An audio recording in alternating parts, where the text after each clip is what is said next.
Olá, meus amores, tudo bem com vocês?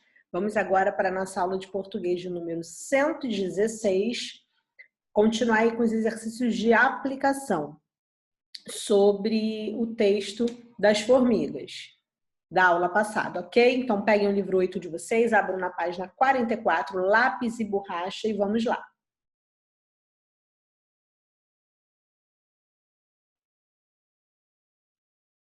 Então, continuando as nossas atividades sobre características da narrativa, das narrativas. As páginas são essas aqui. A gente está na 44 exercício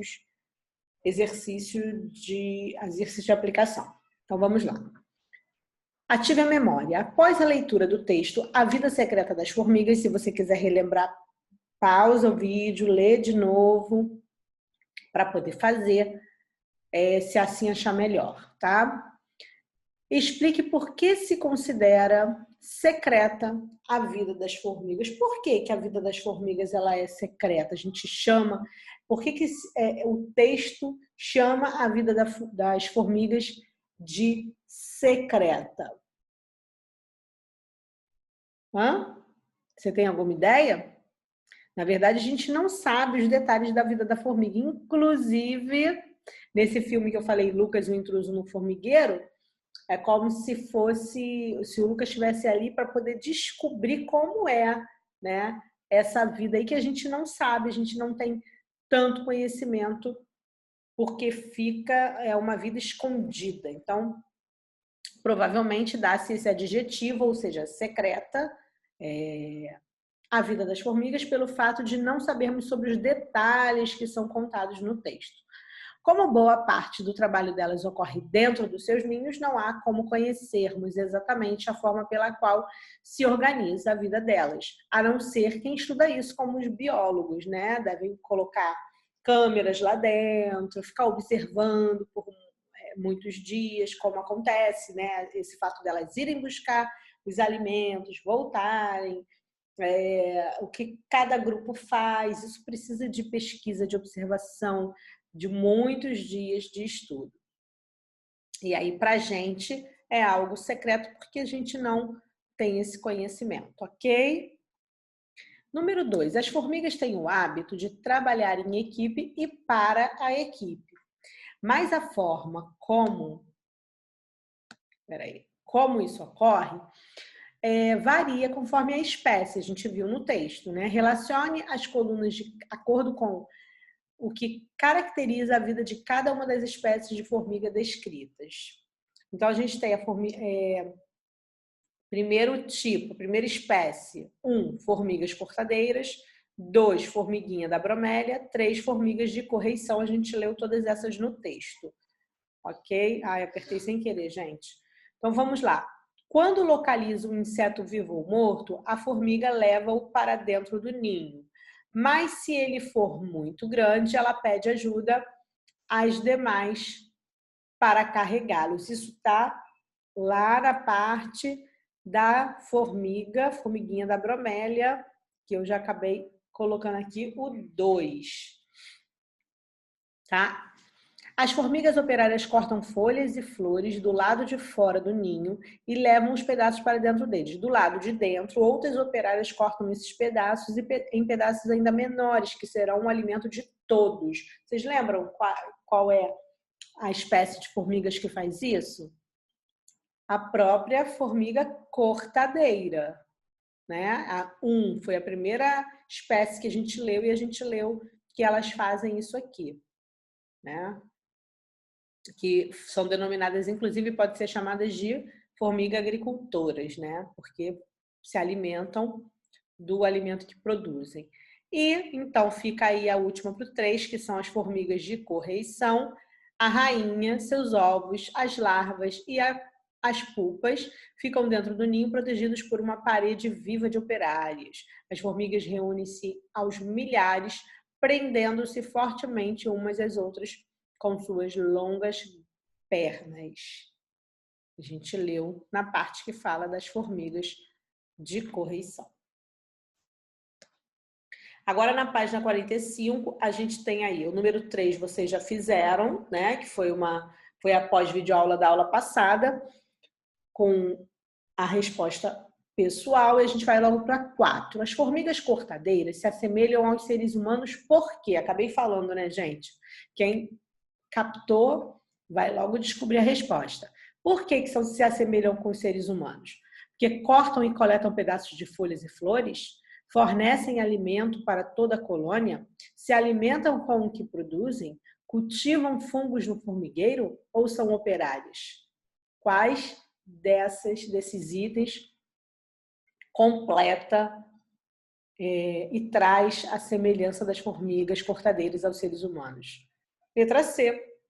Se alimentam do que produzem. O texto diz que elas podem ser chamadas aí de formigas agricultoras, porque elas produzem o próprio alimento.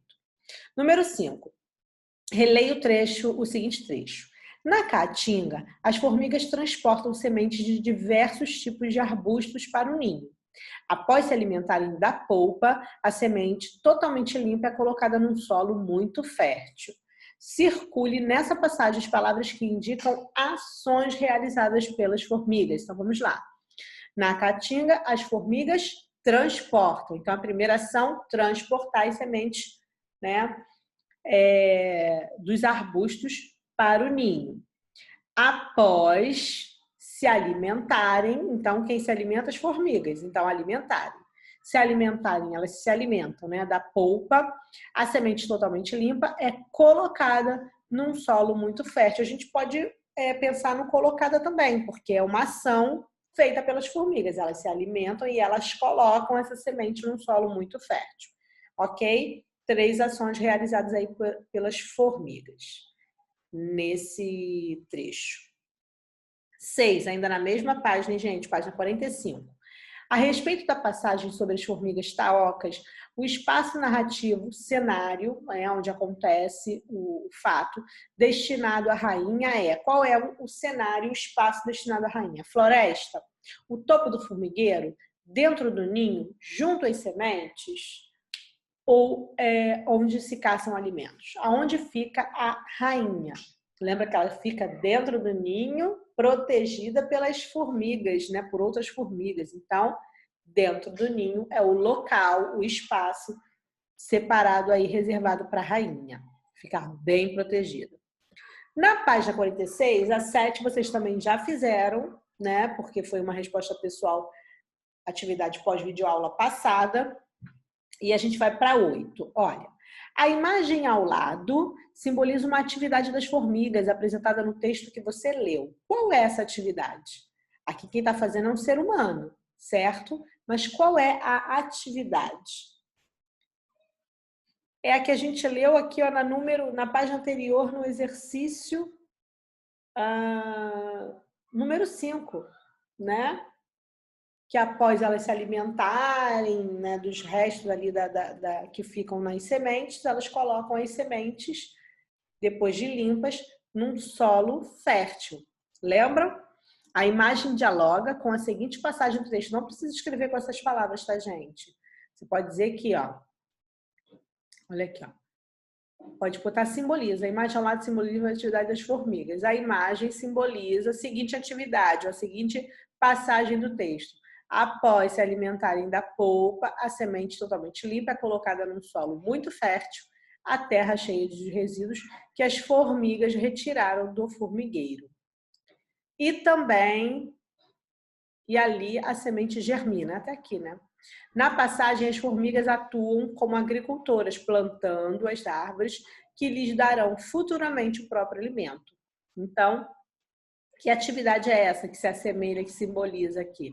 A da agricultura, a parte do texto em que as formigas elas realizam também o trabalho do agricultor, né? Praticamente, de colocar a semente para germinar em terra fértil.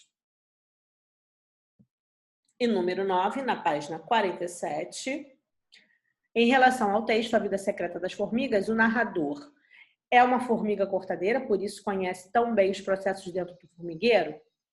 É uma formiguinha da bromélia que, por não viver em formigueiro, acabou conhecendo a vida das outras formigas. É um homem que estuda os tamanduás, por isso está analisando as formigas, o alimento natural do tamanduá? O tamanduá nem é citado no texto, né, gente? Por favor. Letra D. É uma bióloga, uma cientista que estuda os organismos vivos e quis compartilhar o seu conhecimento sobre as formigas? Ou é uma cigarra que, por invejar a vida trabalhadora das formigas, quis descobrir a fundo como ela é?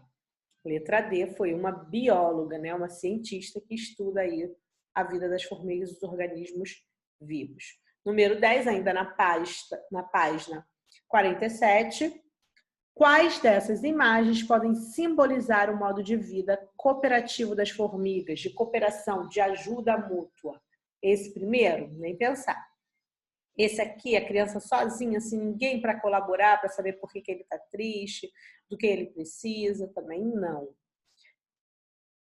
Esses aqui ajudando a atravessar a pessoa aqui, passar para o outro lado? Sim, tá?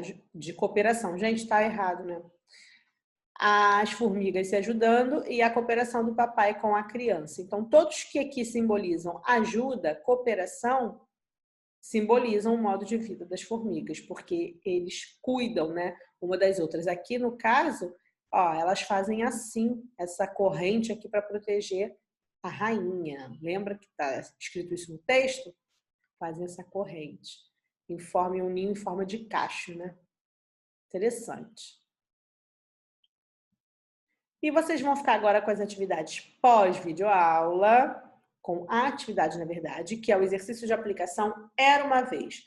Página 47, página 48. São 2 páginas, mas a atividade é uma só, a questão é uma só. É só a questão número 11, o Era Uma Vez, e vocês vão ler para vocês poderem organizar aí um texto narrativo com todas as estruturas necessárias, tá? A apresentação, o desenvolvimento, que é a trama, o conflito e o clímax, que é aquele momento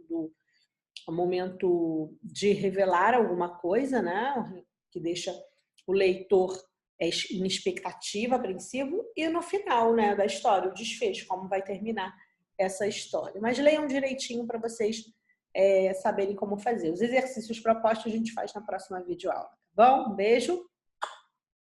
E quero essa história bem caprichada, hein? Tchau, tchau.